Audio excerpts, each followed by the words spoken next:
Pag-usapan natin kung pwede bang gamitin ang reklamo sa IBP para lang makasingil ng utang sa isang abogado. Silipin natin yung kaso ng Palaganas laban kay Ate Pangganiban. Okay, ang basehan natin dito yung desisyon sa AC number 7632, penned ni Justice Samuel Garland. Siya yung 2026 bar chair. Labas to Feb 24, 2025. Ang nangyari, nagreklamo ang spouses Palaganas kay Ate Pangganiban kasi daw may mga tumalbog na tseke para sa utang noong 1993.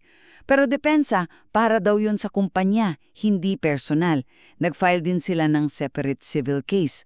Una, sabi ng Korte Suprema, walang admin liability si Ate Pangganiban dito. Bakit kamo?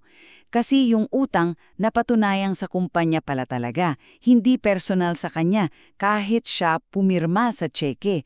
At importantly, wala namang lawyer-client relationship dito sa usapin ng utang. Pangalawa, di pwedeng gamitin ang admin case para maningil ng utang.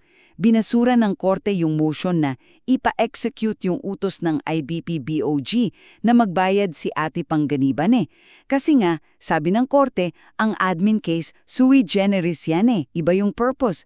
Para yan malaman kung fit pa ba yung abogado sa practice, hindi para maging collection agency. Pangatlo, at ito tandaan nyo, magkaiba ang civil liability, yung utang, sa administrative liability, yung pagiging abogado. Gusto mong maningil, dapat hiwalay na civil case yan. Yung pag-uutos sa abogado na magbayad sa admin case, pwede lang yon kung yung pera directly linked sa lawyer-client relationship nila, which is hindi applicable dito.